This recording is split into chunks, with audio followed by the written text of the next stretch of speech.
There. Nice and thunderous through these speakers. Welcome to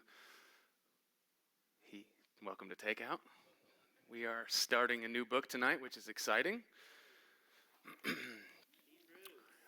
How many want to hear a cheesy Bible college joke? You know, the Bible says it's a sin for women to make coffee.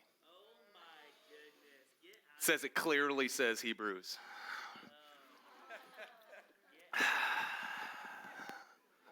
Dun-dun.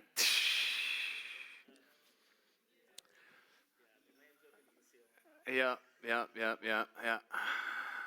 A coffee joke and a Hebrews joke. It's right up my alleyway. So I'm excited to jump into the book of Hebrews tonight with you guys. We will be covering it over the next 5 weeks. We will be taking a similar approach to the book of Hebrews that we did to the book of Revelation. We are going to be talking about the ways that Jesus shows up in the book. This one will be a little bit more inclusive of the entire textual narrative of the book of Hebrews, because the entire book is kind of about Jesus and the way he is superior and the ways that he is better than all of the previous ways of attuning yourself to the Father. And so just a little bit of context and a little bit of thoughts just about the book as a whole. It's probably one of the more hidden books in the scriptures concerning who wrote it, who received it, when it was written. So there's a little bit of mystery concerning the book of Hebrews, which I think is kind of fun. Sometimes it's good to know, Paul, the apostle of God, wrote the book and, where it was written to, what city or what church. But with the book of Hebrews, it's very hidden. It's very mysterious. The date, we know that it was written prior to AD 96 because Clement of Alexandria references the book of Hebrews in one of his letters to the church at Corinth in AD 96. He doesn't do us any favors by giving us any hint at who maybe wrote the book, but he does reference it, and so we do know that it was written prior to AD 96. That's significant because it's still in the first century. And most scholars commonly agree that it was probably written prior to AD 65, because that's when Jerusalem fell. The temple was destroyed.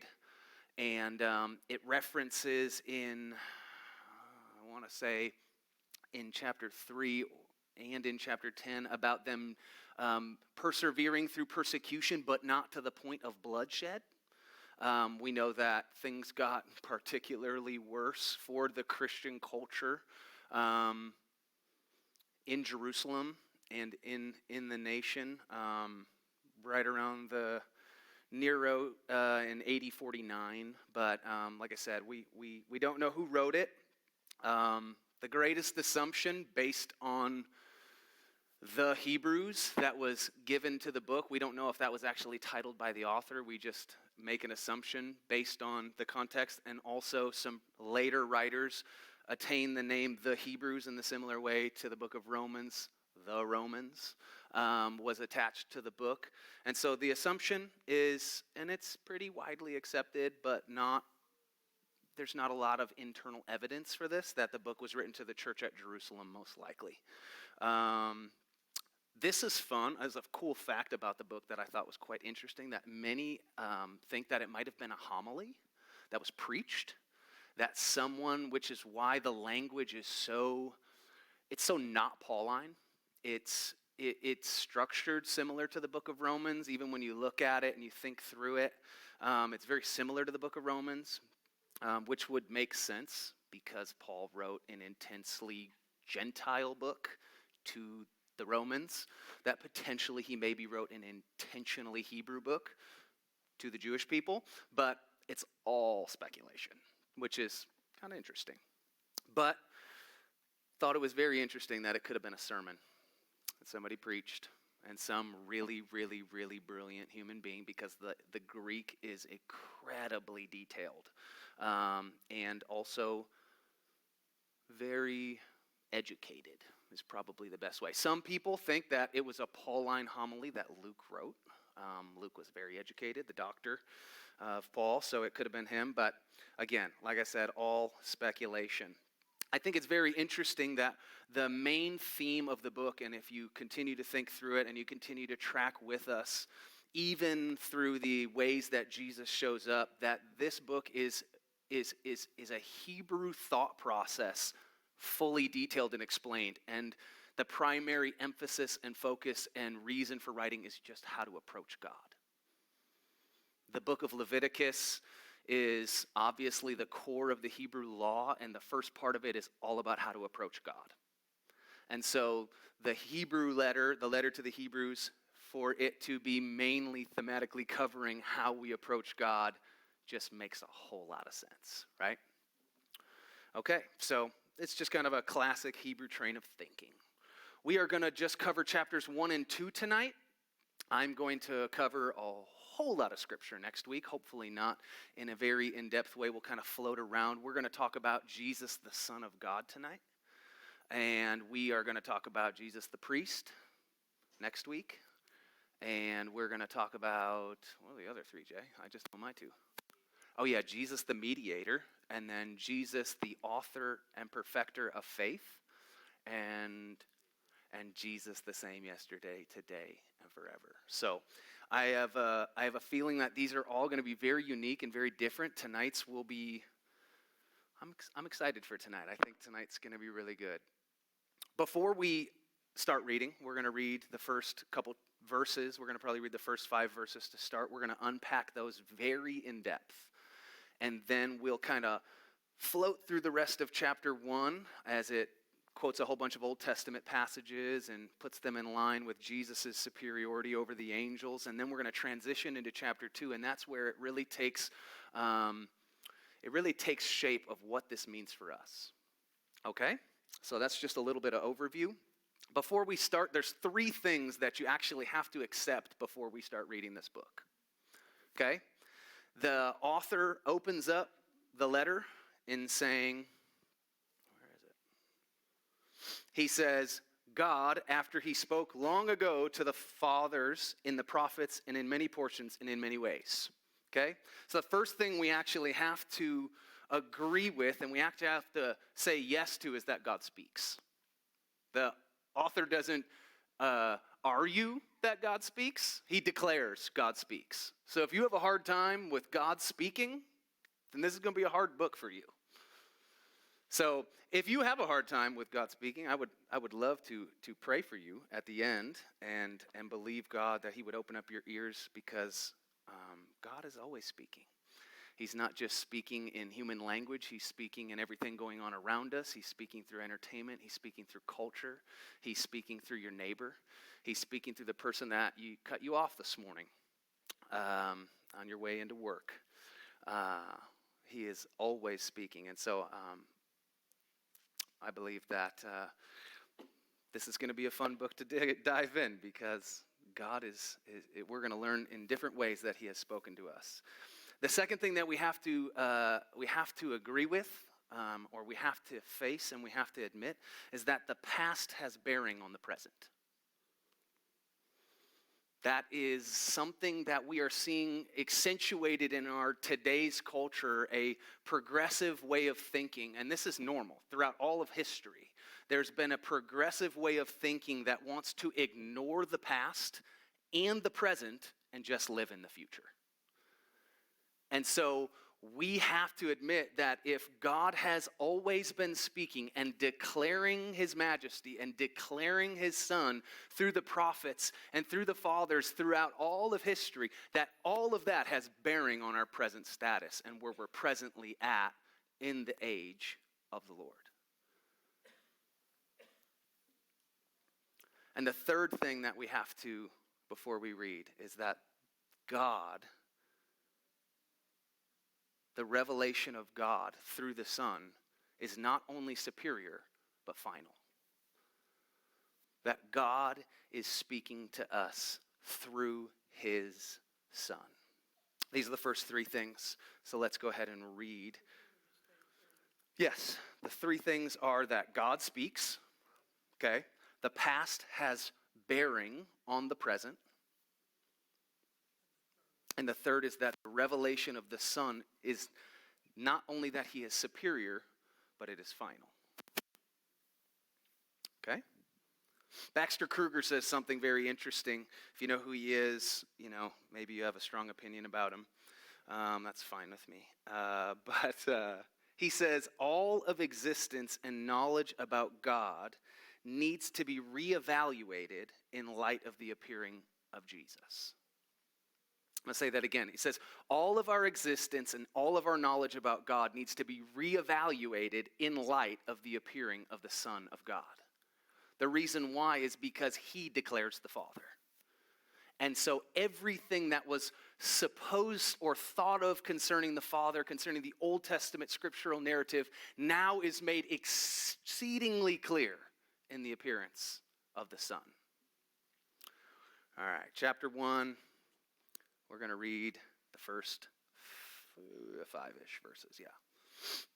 God, after he spoke long ago to the fathers in the prophets, in many portions and in many ways, in these last days has spoken to us in his Son, whom he appointed heir of all things, through whom also he made the world. And he is the radiance of his glory and the exact representation of his nature, and upholds all things by the word of his power. When he had made purification of sins, he sat down at the right hand of the Majesty on high, having become as much better than the angels, as he has inherited a more excellent name than they. For to which of the angels did he ever say, "You are my son. Today I have begotten you"?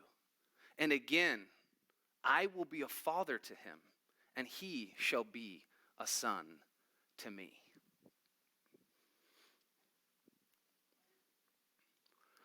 I think it would be a disservice to the book to skip over this first section quickly. The scripture says that after he spoke long ago to the fathers and the prophets in many portions and in many ways, in these last days he has spoken to us in his Son. Now, I believe that this in his Son has a very important double meaning. I remember years ago, I was about to get married, actually. I was 2011, and the Lord had been speaking to me about, I had been reading about, there's a verse in John that says, and if you believe in him, you'll do greater works than these. And I remember being like fresh in my charismatic, like baptismal journey. You know that? You know those early days when like you are just hungry for the more of God? I believe that's what he's reigniting within us, but just through a different paradigm, and I think through a correct paradigm. But I remember reading it, and one day the Lord said to me, I was asking lots of questions because that's what I do with the Lord. I'm asking him, Lord, how do I see these greater things? And he says, you believe in me, Jordan. And I'm like, you make that sound so simple. Like, all I have to do is believe. And so I would muster up this belief inside of me, and I would go and I would try to, crazy things, guys. Like, I remember one time I was driving through D.C., and I was with a couple of friends, and I seen a lady coming out of her house with a cast on, like a walking boot. And I literally said, stop the car! And my buddy's like, what? And I jump out the vehicle like some crazy man. And I go running up to this poor woman. God, if I ever meet her, I'm going to apologize because I scared the bejesus out of her, first thing. She had no idea who I was, and I'm running up her driveway towards her in upper northwest D.C. And she is looking at me going, hobbling backwards because she's in a walking boot, right? And I come walking up to her and I go, I believe that people can hear God. And she goes, okay. And I said, I also believe that he heals people. And she's like, okay. Now, mind you, I'm only saying this because I saw somebody who saw lots of miracles say that, right? It's like we all saw Todd White pray, and then we all thought, oh, all I got to do is pray like Todd White, and God's going to start healing people on the streets. It's going to be magnificent, right? Who remembers being that way? Come on, I'm not the only one. Y'all are way too prideful right now, okay? And so I, God, thank you that you love your daughter, the Todd White prayer. So I look at her and I go, do you mind if I pray for you? And she's like, yeah, go ahead. And I'm like, she thought like, I'm going to pray for her as I leave. Like as I drive off, I will keep her in my prayers because she's in a walking boot. And so she's like, yeah, that's fine. And I immediately go to touch her and she goes, ah! And I'm like, oh yeah, no, sorry, it's fine. Do you mind if I pray for you? And she's like, no, I'm not comfortable with that. And I'm like, all right, I'll see you later. Walk away. I mutter some prayer under my breath going, Lord, just heal her right now. So she's shocked and then she believes me. It didn't happen. And so I don't look crazy even though I am. And it was after this that the Lord began to speak to me. I think it was for my own dignity, to be 100 with you. It was to save me from humiliation, because not only was I humiliated by the woman, my friends in the car were literally just dying laughing at me because, it was just zealous Peter faith, right? And so the Lord said to me, he said, Jordan, belief in me and belief in me are two very different things. And I said, well, okay, you just said the same thing twice. And he goes, no, there's a cognitive belief that gives you access into me, which is where you believe from. And when you believe from that space, you'll see greater works than these. And so I believe that the speaking that the Lord does to his church is not just through the life of Jesus that we find manifest in the scriptures. There's also a physical place that we exist from in him that he then speaks to us as well. Amen? And so this is not just a random cognitive place of belief in him that we all have, right? Many people have this belief in him, a cognitive understanding of who Jesus is, but there's a physical existence that the Lord invites us into, a proximity to his presence and a proximity into his actual body. I mean, it's that the Catholics believe. It's why they take communion. It's why they believe that when the priests bless it, it becomes the actual blood and the actual body of Jesus, because they believe that they're actually partaking of the flesh, which is giving them access into him.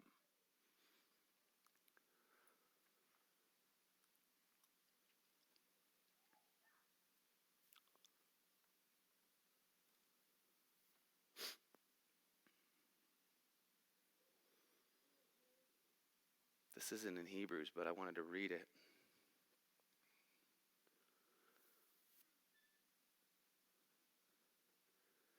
He says, for even though I'm absent, this is Colossians 2, he says, for even though I'm absent in body, nevertheless I'm with you in spirit, rejoicing to see your good discipline and your stability of your faith in Christ.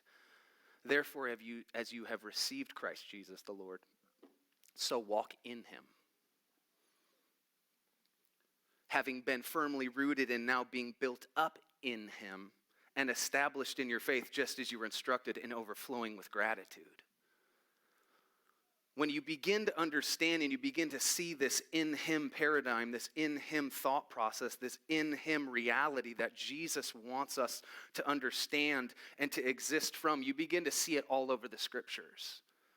Just for fun, if this is something that's piquing your interest, read the book of Colossians sometime.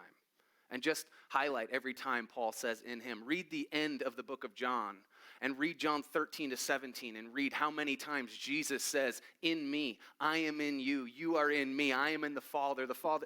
It's everywhere. And you begin to understand that Jesus was not just speaking of a cognitive faith or a pattern of humanistic thinking that allows for good behavior to flow from. He was actually talking about an invitation that he would open up through the cross, giving you access into his very life.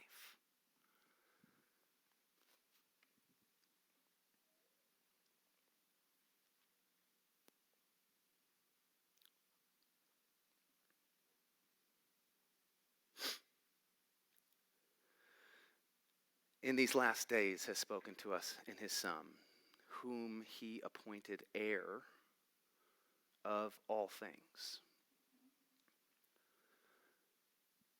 This is significant because as Jesus is made an heir, and we're going to see this in line with most of the book of Hebrews, what happens to Jesus happens to us. As he is in this world, so are we.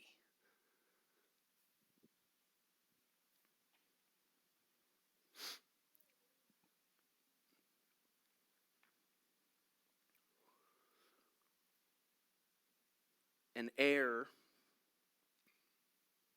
Romans 4, Romans 8, speaks of the heir and the descendants of Abraham. Romans 8:17, and if children, heirs, also heirs of God and fellow heirs with Christ, if indeed we suffer with him, so that we may be glorified with him. An heir concerning the Messiah is one who receives his allotted possession by right of sonship. As Christians, as sons and daughters, we're exalted by faith to the dignity of the sons of Abraham, and so sons of God, and hence to receive the blessing of the kingdom that was once promised to Abraham.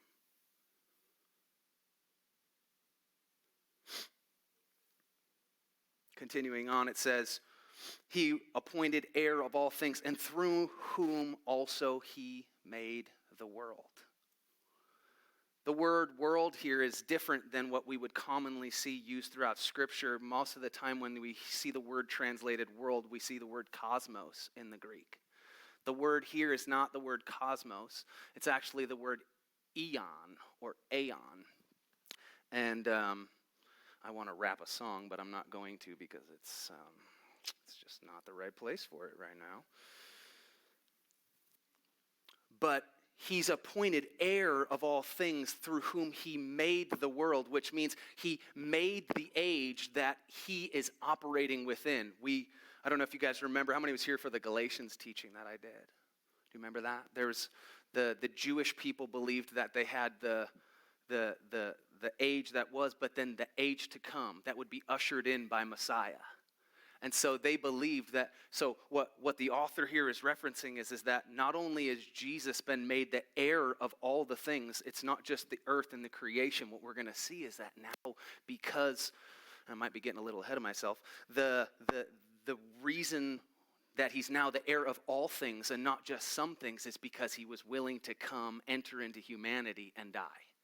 And so the heir of all things is actually, we are the rest of his possession that's now then claimed back from the garden since the fall. But again, like I said, I'm getting a little ahead of myself.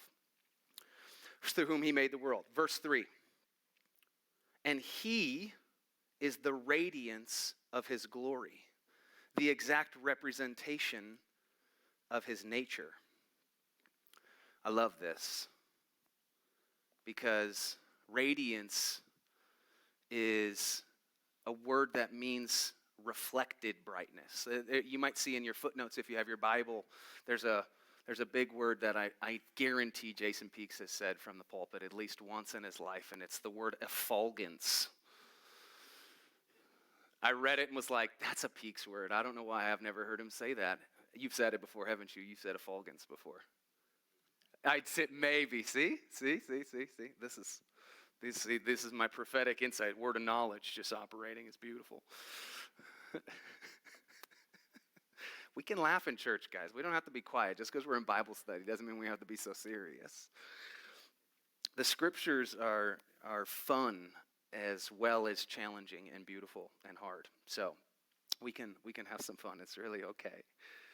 But radiance of his glory. I love this because Jesus just didn't come as a new source of glory. He didn't come as his own source of glory. Even though he's a part of the Trinity, he chooses to be reflective of a glory that's outside of himself because he took on flesh. The word glory there is this word doxa. Such an interesting word. We see this word get translated as glory all throughout the New Testament. But do you want to know what the Greek word, it means opinion or judgment. But you want to know why we translate it glory? Because it reflects the inner nature of the Father. And so Jesus is the reflecting, not just his own nature. He's reflecting the internal nature of the Father to the earth. This is why Jesus has such a hard time with the Pharisees.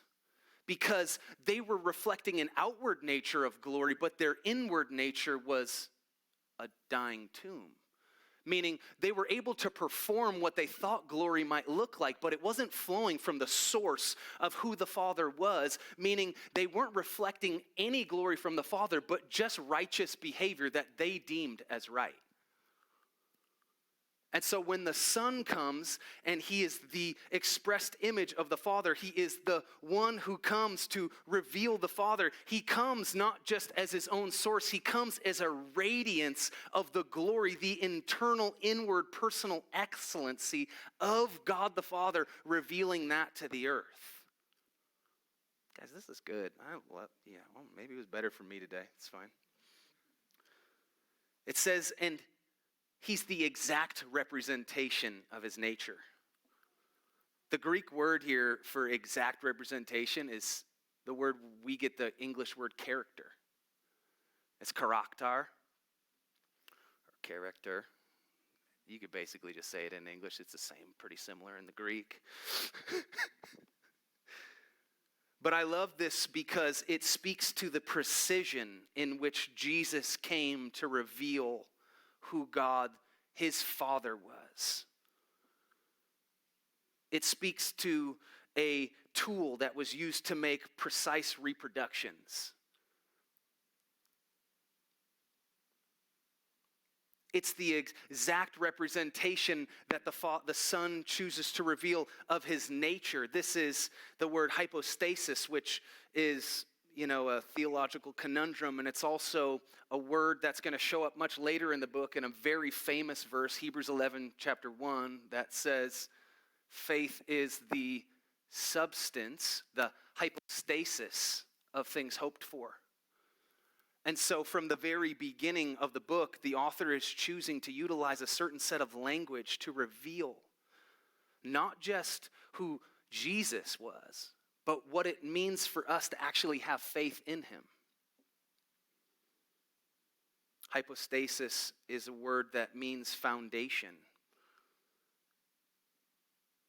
It's a very rich theological word, one that has been written about by numerous people, referencing the hypostatic union of Jesus, which is basically the brought together of human nature and God nature, the divine, and how it met together in one body.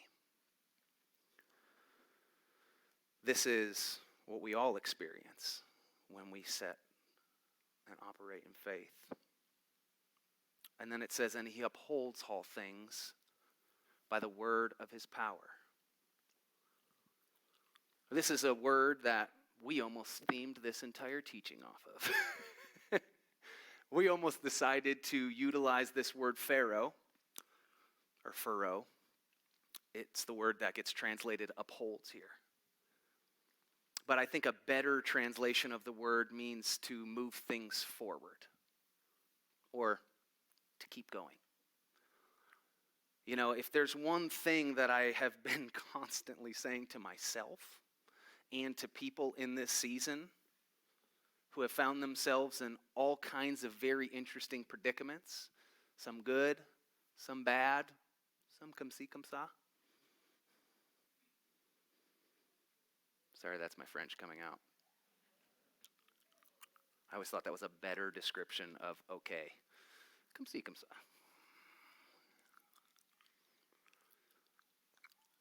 Is to just keep going. Is to just keep moving forward. Wake up every day and say yes. Why? Because God's not just he's not just creating all things. He's not just making all things. He's actually holding it all together and he's moving it forward. Meaning what you're in is only temporary. Hallelujah. See, He knows the end of the story. We know the end of the story. We can't lose focus on the end of the story, that Jesus has been lifted up, and because he's been lifted up, all men will be drawn onto him. This is the end of the story. You moving through your season and saying yes every single day is actually you moving closer to being lifted up with Jesus, because as you're moving through your place of pain, as you're moving through your place of glory, as you're moving through your place of comme ça, you are actually drawing closer to the Lord. Because he's not just holding it all together, he's actually moving you forward. Even though it doesn't feel like it. Everybody, begrudgingly. Listen, the message of the gospel is not just to tell you how good your life can be. And that's what we have faith in, a better life that makes everything easy. That would be the Father owns a massive apology to the Son. Right? I mean, we're going to get to it. We're in the book of Hebrews, since he made the author of their faith perfect through suffering. You know, if he's the author and the perfecter of the faith and he was made perfect through suffering, you'd think, we're going to get made perfect through glories. We're going to get made perfect through ease. We're going to get made perfect through comfort. No.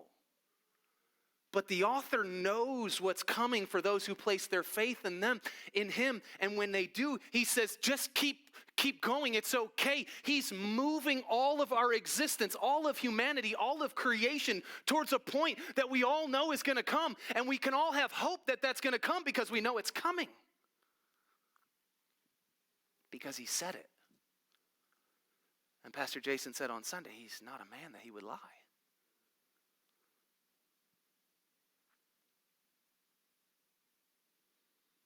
He upholds, he moves by bearing. That's what the word Pharaoh means. Ooh. Ooh. Guess what? You got to move by bearing. Not move by medicating. Not move by skirting. Not move by avoiding. It says move by bearing. But it says that he moves, he upholds all things by the word, of his power, which speaks directly to the Son's communication. It's rhema, that's the audible, vocal expression of the voice, the word of God. And so how do you move through? Boy, my stomach's making some funky noises. That taco rock done tore me up, Coop. Sorry, me and Cooper had dinner before this. Taco Rock, if you've not been, delicious. It's like the better looking stepsister of Taco Bamba. Bad description, good description. Come see, come saw. Okay. And so I find it interesting that Jesus just doesn't create all things to inherit all things. He created, inherits, but also desires to move forward. And that's what we all can have hope in. Because it says this, that when as he upholds, it says that he made the purification of sins. He sat down at the right hand of the Majesty on high.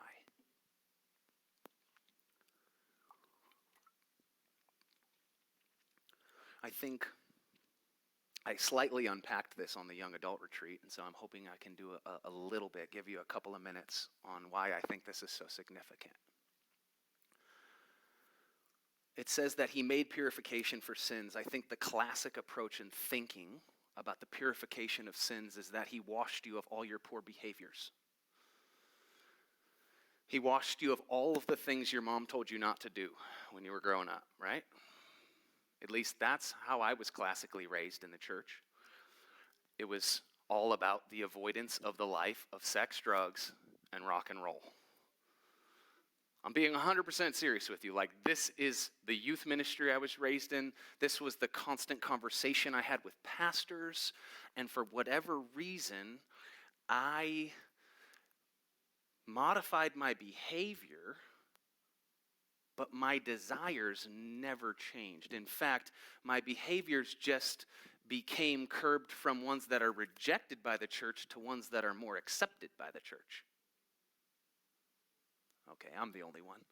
I went from an alcoholic pothead sex addict to a binge-watching Netflix junkie. Okay, is that a little bit more applicable maybe? Okay. I went from all of those things to being a person that was avoidant of all my feelings and suppressing them and depressing them so that I didn't actually have to feel so that I could continue to lead my own life. Okay, there we go.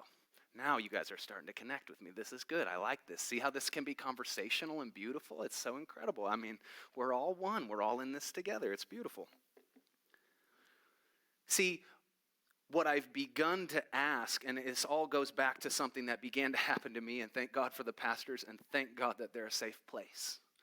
Because in the beginning of the pandemic, you want to know what started happening to Jordan? Like many of us, isolation brought up all the ish inside of us. And the things that I had not thought about or even had to face were beginning to bubble back up to the surface. Now, I am in a much different season than what was young, living with a whole bunch of alcoholic friends and living on a college campus. I'm now married with 3 children. And so, these feelings and urges are not super desirable. In fact, they're very conflicting and very distracting because I'm like, man, I just want to get hammered tonight. And I'm just being extremely vulnerable with you guys. So these are just be a safe place for me to share. And so I remember, like, first month of the pandemic, we're all trying to figure out how to continue to run a church that can't open. And so we're sitting around, and me, Jason, and Michelle are, she's not even married yet, no babies. So she's just sitting, she's super in tune. Those are some of the best conversations I think maybe I've ever had was with those two. And I was just looking at them, and I was like, I feel crazy.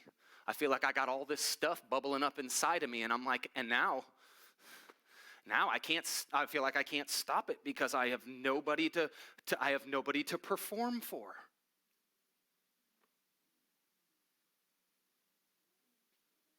And so now I'm faced with not just my own issues, I'm faced with now I have nobody to look good in front of. And I began to realize that the Lord never transformed me. I just transformed myself really well. And I actually didn't give him anything. I just hid everything from everyone, even including myself a little bit, because it caught me off guard. How long had I been performing? Quite a while. And so what I began to ask the Lord was, Lord, then if all of these things are bubbling up inside of me and I'm saved and I'm supposedly healed and delivered, right? Sozo. Multiple of them. I thought for sure I was golden, I was like, everything's been dealt with. This is great. And the Lord's like, Jordan, sin starts long before you manifest a behavior. And I said, oh, okay. That's great. That means I won't manifest the behavior, which means I'm starting to feel sin. So what is sin? If the behavior is not what's judged, what is actually sin? And the Lord said to me something so beautifully clear. He used the verse in 2 Corinthians 5:21, I think, 5:21, 5:23. He made him who knew no sin to be sin for us, that we might become the righteousness of God in Christ Jesus. In Christ Jesus. Again, you're just going to continue to see it. But the word for sin here in Hebrews 1:3 and also in that is the word hamartia. The word hamartia, we've all been told, just means to miss the mark, right? That's what I've been told. That's what I was taught in Bible college, was to miss the mark. And I'm like, okay, what's the mark? I don't know, but you missed it. God's the mark. You missed it. Okay, all right. I'm going to get better at this. I'm going to work on my aim, right? That's how it feels like. But I did a deep dive into the Greek word hamartia, and I found that it was actually not a scriptural word to begin with. Shocking, like most of the words in the New Testament. They didn't originate with Christendom.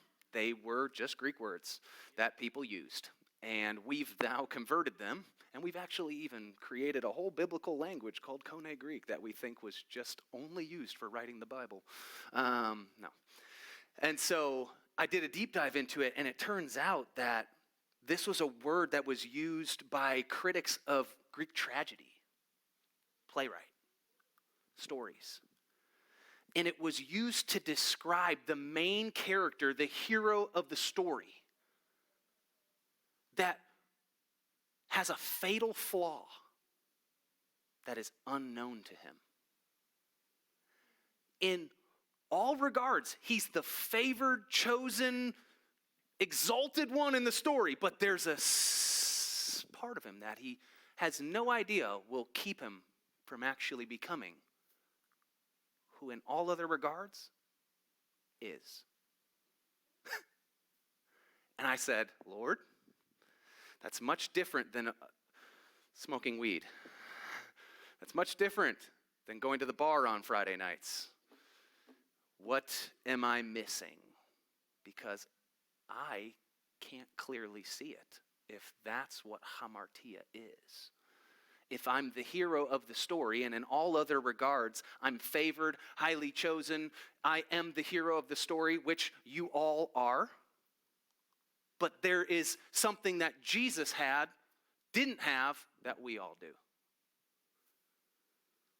And I began to ask these questions about what causes me to choose these behaviors that I have always deemed as sin.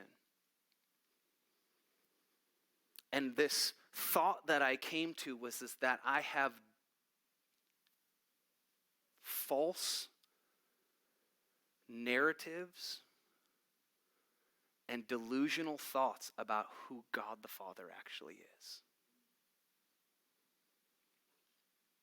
That I actually don't know,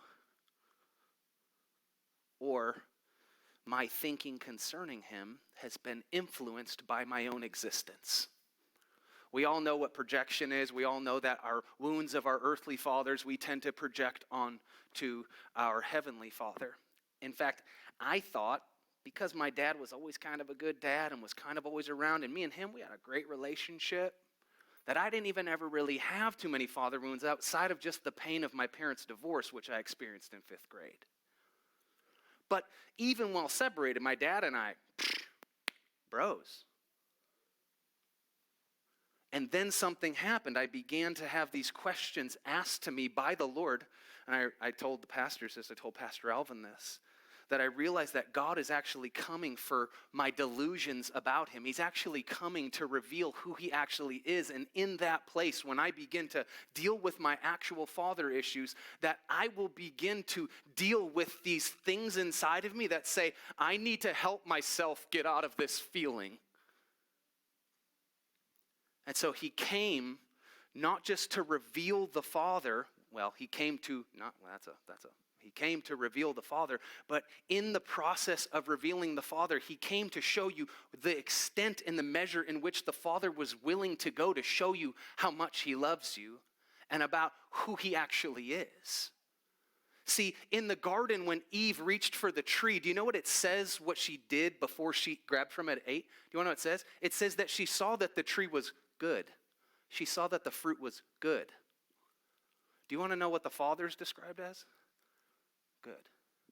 See, she saw something outside of the Father as good, thinking that could give her something that only truly the Father could.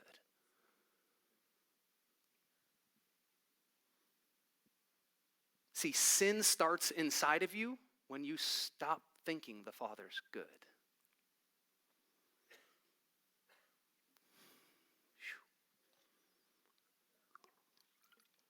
And so Jesus comes as the radiance of his glory, the representation of his nature.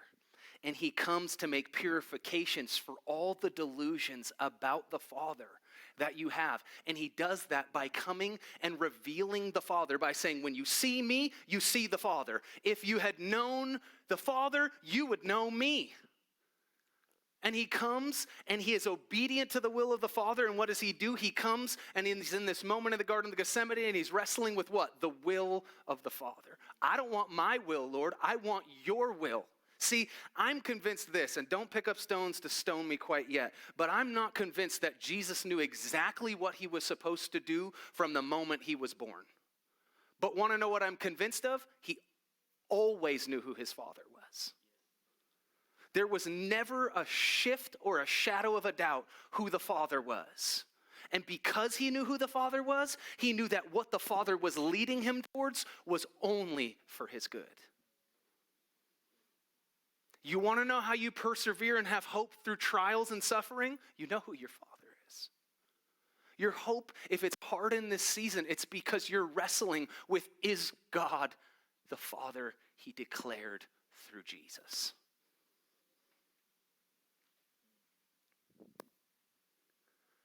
And it says that he made purification of sins, and at that time he then sat down at the right hand of the Majesty on high.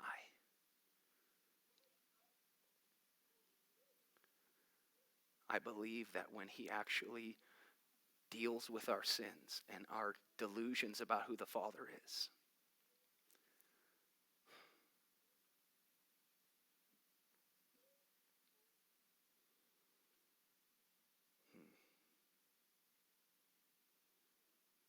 I'm going to say this. Your delusions don't just come from the bad things that happen to you. I said this on the retreat, and I just remembered it.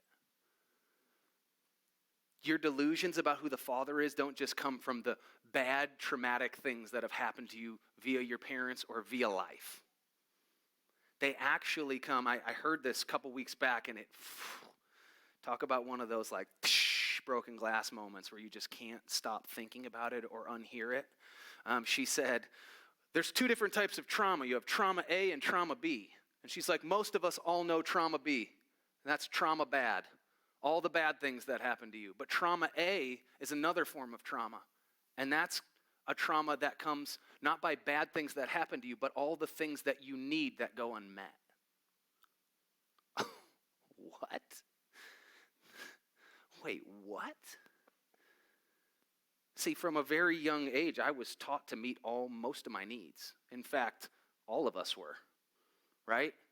I do it to my kids now. That's the only reason why I know I was done to me. Come on, you're slowing us down. I chewed my kids out this morning, for gosh sakes, because I didn't set an alarm and we woke up at 7:25, and if we leave any later than 7:30, we're doomed to downtown DC HE double hockey sticks. And so I was like, we got to get out the door. Meanwhile, my wife, loving, beautiful woman, makes French toast sticks and sausage for breakfast. I'm like, babe, what are you doing? We got to go. You're not driving them. I'm driving them. We're going to be late. Not going to be late. We're just going to get caught in traffic for an hour, and I don't want to do that. I'd rather get here a half hour early, drink my cortado, and sit here with my kids with a Netflix show and not sit in traffic and getting frustrated. So all that to say, that's just my internal process. I'm yelling at her, and she's like, they could take it in the car. I look at her and go, do you let syrup go in your car? And she's like, no, not ever. And I go, so suddenly it's a great idea because it's my car? I'm just getting so frustrated and annoyed. But all because they're just not moving fast enough. I don't care about that you need to eat. We're going to sit in traffic. I'm creating trauma A every day.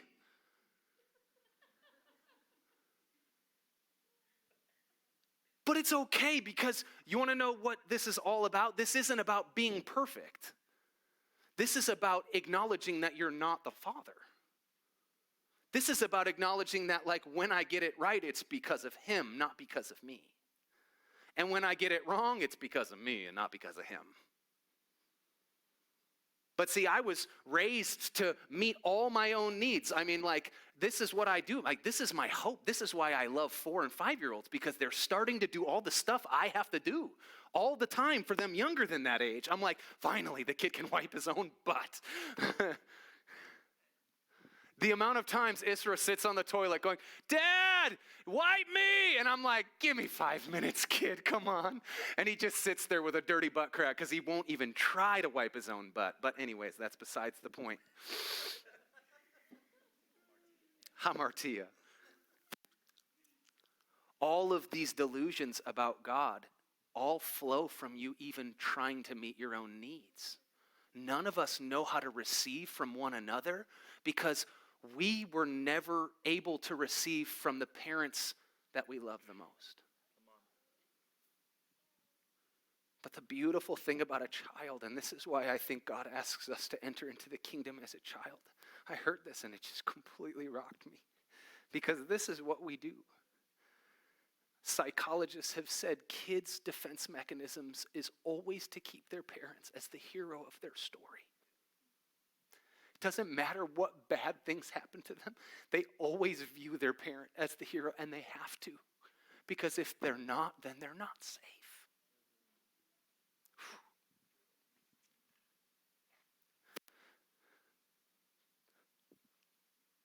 That's who the Father wants to be for us. He wants to be the hero of our story, and we have to see him rightly because he wants to meet every one of your needs the way your parents never could have. He wants to heal you and bring you into a place where you don't feel like you have to protect yourself because you've got a hero who protects you.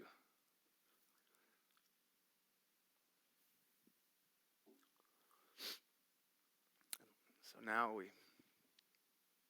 have this whole dialogue. And this is going to be a common theme that comes up throughout the book. That much of this book and much of this writing is all about your identity, my identity, our identity as sons and daughters. Because it says this, it says, when he had made purification, said down the right, having become as much better than the angels. Why does that even have to be mentioned, right? That's what I think. But back in the ancient Near East, the only reason why you even need to know that the Son is better than the angels, I wrote this down because I don't want to forget it. You only have the temptation to worship angels if you don't understand who you are. And I was like, whoa, you're right, Lord. Because it says this now, in Hebrews chapter 1, it says, for to which of the angels did he ever say, you are my son, today I have begotten you, and again I will be a father to him. I just think this is just reiterating what he came to deal with concerning hamartia and concerning our disillusions that manifest in what we would call sinful behavior or lawlessness or whatever you want to call it, according to what the scripture says. And then it says in verse 6, and when he again brings the firstborn into the world, he says, and let all the angels of God worship him. And all the angels... And of the angels, he says, who makes his angels winds and his ministers of flames of fire? But of the Son, correlating them, he says, your throne, O God, is forever and ever. And the righteous scepter is the scepter of his kingdom. And you have loved righteousness and hated lawlessness. There's something there, but I don't even have time, so we're going to keep going. Therefore, God, your God, has anointed you with the oil of gladness above your companions. The word righteousness there is the word diakousene. I can't skip it. I got to go. Diakousene means to render as one ought to be. Therefore, God has anointed you with the oil of gladness above your companions. I believe that joy actually flows from you saying yes to being rendered as you were ought to be from the very existence and foundation of creation. I believe that we can have joy in the midst of these crummy seasons that we're all begrudgingly heavy breathing through. Not because we get this self-medicated oil that God drops on us and he's like, you're in a tough season. Let me just give you a drop of oil of gladness, brother. Here you go. And we just all open our mouths like it's LSD or something. But there is a oil of gladness that the Lord anoints your life with that is above the people that are around you, the world, your companions, when you say yes and you love the way that God restores you, and when you say yes to the righteousness that flows from him dealing with all of your hamartia and hated lawlessness. Therefore, God, your God, has anointed you with the gladness above your companions. And you, Lord, in the beginning laid the foundation of the earth, and the heavens are the works of your hands. They will perish, but you will remain, and they will all become old like a garment, and like a mantle you will roll them up. Like a garment they will also be changed, but you are the same, and your years will not come to an end. all Old Testament quotations. But then he says this, but to which of the angels has he ever said, sit at my right hand until I make your enemies a footstool for your feet? He's talking about the world, and he's talking about creation, and he's talking about everything, how it's going to fade, how it's going to pass on. This, in some sense, when I read it, I was like, oh my gosh, this is slightly like concerning, Lord. I was reading it and going, why are you saying all this? Why is this even a thing? And then I read verse 14, and it says this, are not all the ministering spirits, angels, sent out to render service for the sake of those who will inherit salvation? See, angels aren't to be worshiped. They're actually for you, to push you and help lead you towards the Lord so that you can enter into salvation. Salvation from what? Salvation from the perishing, but you remain, and you will become, it all becomes old like a garment, and the mantle, you will roll them up like a garment, and they will also be changed. I ain't trying to be changed like that. But you are the same, and your years will not come to an end. Chapter 2. I'm going to keep reading. There it is. It says now this, for this reason we must pay closer attention to what we've heard, so that we do not drift away from it. For if the word spoken through angels proved unalterable, and every transgression and disobedience received a just penalty, how will we escape if we neglect so great a salvation? This is why he's writing the book. He's trying to write to us to tell us we've been saved and we have access into something that's so remarkable and so incredible, so unimaginable. Like, we have to understand all of these things that we just read about Jesus, that we just unpacked about his nature, about him being the inheritor of all things, being the one that moves all things forward. This is now where the author's going. He's saying, this is actually all for you. You get to enter into it because you get to enter into the Son. And when you enter into the Son, you get to experience what he experienced. So how will we escape if we neglect so great a salvation? The answer is we won't. And after it was first spoken through the Lord, it was confirmed by those who heard, meaning the apostles that were walking with Jesus. God also testifying with them. I think this is profound for us as a community because I believe that God is beginning to testify with us. I told Jason this, the Lord spoke so clearly this afternoon to me when I read this verse, and I think it's just really in line with what Pastor Alvin's been saying from the pulpit. I believe that the miraculous signs that have been showing up in our community is not because we've been asking for them, but I believe it's the Lord actually testifying with us the message and the way that we've been pursuing after him. I believe that the Lord is about to bring more miracles into our community, not because we're going treasure hunting, but because he's looking to affirm a message in the earth that is salvation. He's not just looking to make us glamorous or make us conference speakers or make us have a rack of testimonies that we can write good books about, even though those things are special and those things are valid. I believe that he is actually coming in this age, in this time period, and in this era of the church to not just show us the miraculous, but the miraculous will coincide along with the message of true salvation and not just a performative behavioral modification. So God also testifying with them both by signs, wonders, and by various miracles, and by the gifts of the Holy Spirit according to his own will. I just love that. I just feel like this is what the Lord is saying and what he's doing in our midst, which I just think is so fun. But this is where salvation and why this is so applicable to us, because it says, for he did not subject the angels the world to come. To the angels, the world to come, concerning which we are speaking. But one has testified, some were saying, what is man, this is Psalm 8, that you remember him, or the sons of man, that you are concerned about him? You have made him for a little while lower than the angels, and you have crowned him with glory and honor, and have appointed him over the works of your hands, and you have put it all things in subjection under his feet. This is why angels aren't to be worshipped, even though they appear to be a little bit higher than us right now. They're actually here for us so that they can promote us and help get us to the place of salvation, so that when the world is then it's not promised to the angels. In fact, 1 Peter says that the angels have longed to look into the things of salvation. I find that to be one of the most fascinating verses about the heavenly realm concerning the angels and about what they're actually curious about, because fallen angels aren't redeemable. You have to understand their purview and their paradigm. They know there's angels that have been once in heaven and now no longer are, and there hasn't been a plan put forth to redeem them. But there has been a plan put in forth to redeem humanity. So who are we? For in subjecting all things to him, that's lowercase h, he's not talking about Jesus, he's talking about man. He left nothing that is not subject to him. So get this, salvation is him subjecting all things to man. He left nothing that's not subject to man, but now we do not see all things subject to man. Woof. But we do see him. Now, who's our example? We do see him, capital H, who was made for a little while lower than the angels. Namely, Jesus, because of the suffering of death, crowned with glory and honor, so that the grace of God might be, that he might taste death for everyone.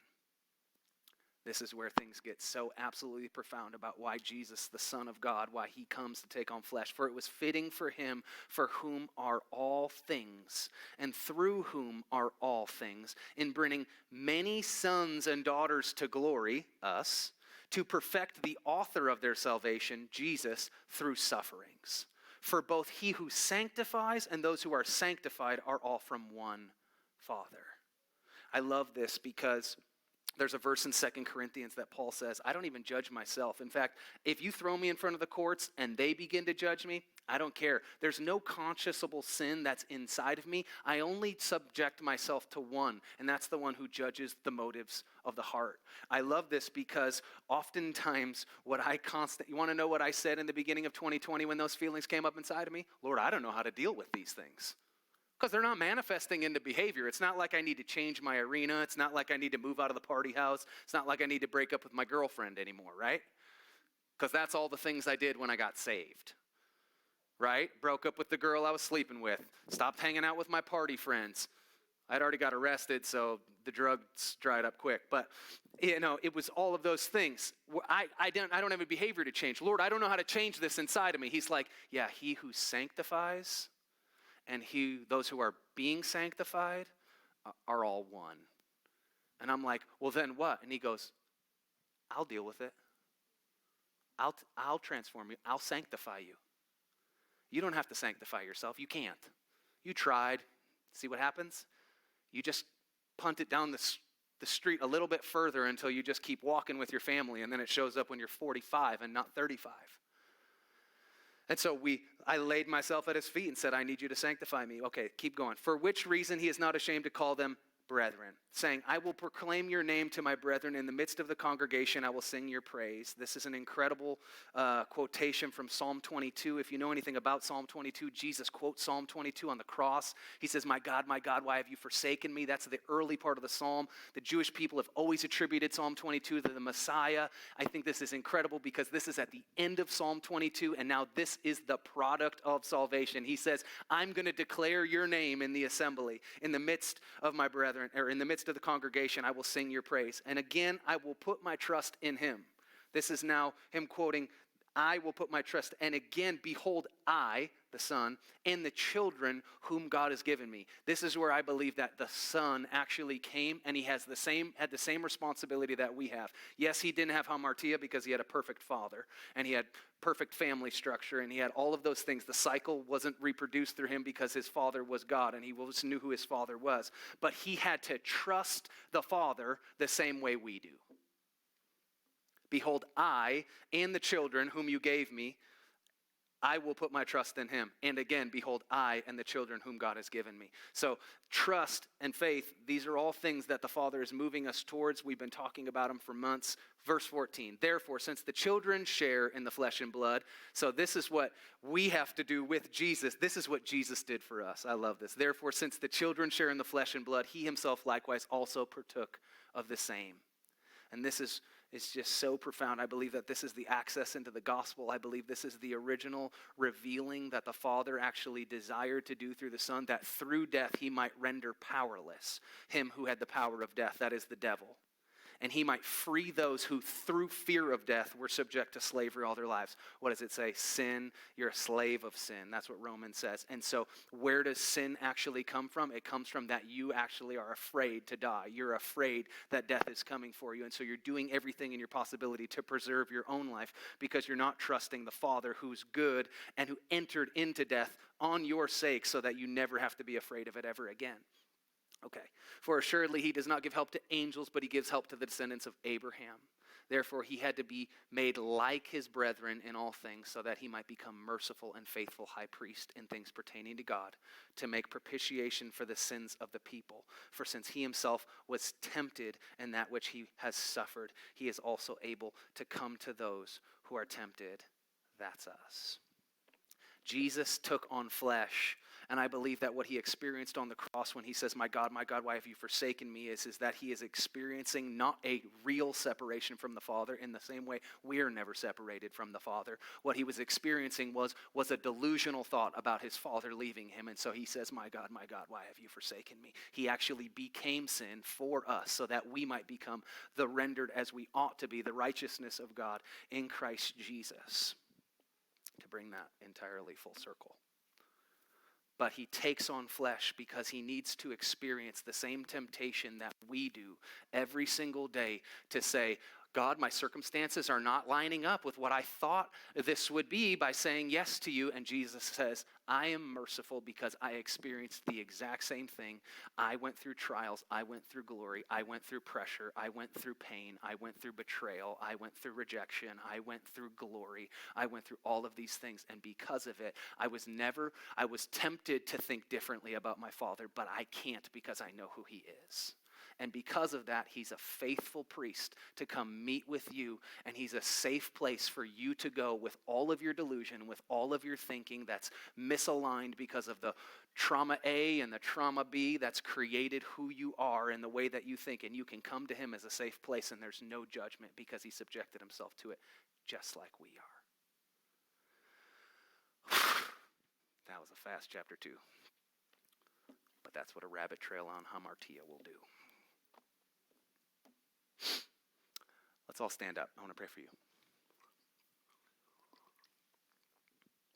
Sorry, that was a little bit different. I kind of knew it would be because I'm hoping that next week I'll have more questions. I asked the Lord several times for questions today. He didn't give me any, so I figured there must be too much to cover. One of the things that I've been praying quite a bit for myself and for our community. And one of the things that I've just had a realization about my own self is that I knew all this stuff already. I did. I've known all of these things, but there was still a veil over my heart that just allowed me to not truly see it. And so one of the things that I've been praying more and more for our community and for myself and for my family is that the Lord would just lift the veil. That we would be able to see behind the veil of our own hearts. See why we are. I've been telling people I feel like I'm learning my operating system. What makes me tick, what sets me off, what makes me crash.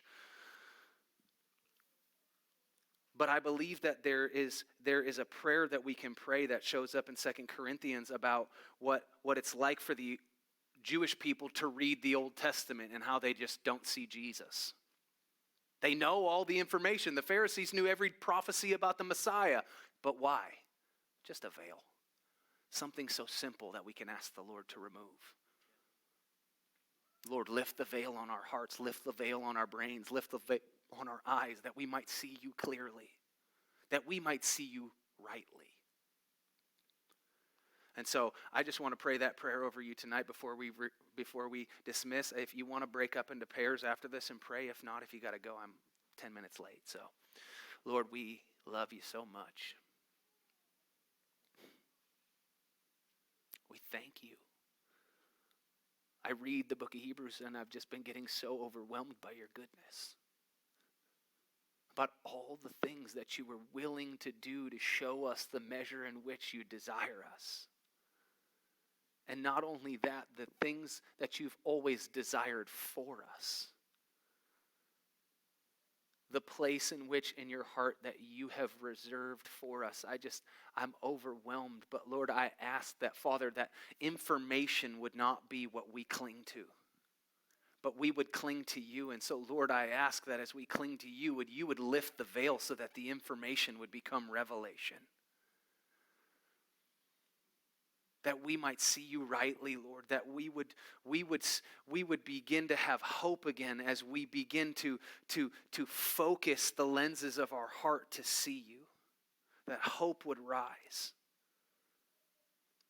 that right character and perseverance would be the response of a trial and not hopelessness or despair, but the desire to press forward because you're moving us all forward. Jesus, I bless your people, and I ask, Lord, tonight that as they sleep, they would have dreams. They would have dreams that are revealing of themselves and who you are. Father, I bless them. I thank you for their lives. I thank you for their hearts. I thank you for the divine anointing that you've created for each and every one of them to walk in specifically. Lord, I ask that you would continue to make the scriptures come alive to us and prayer be set in its right place, in its right order in our community, Father, that we would begin to continue to meditate on the things we're memorizing, that we wouldn't be logging them out of performance, but we would be logging them out of a desire to know your voice better. We love you. We thank you. In Jesus' name, amen. Love y'all. If you want to partner up and pray, you can. We'll probably lock the building up about 8:30, 8:45. So you got 15, 20 minutes.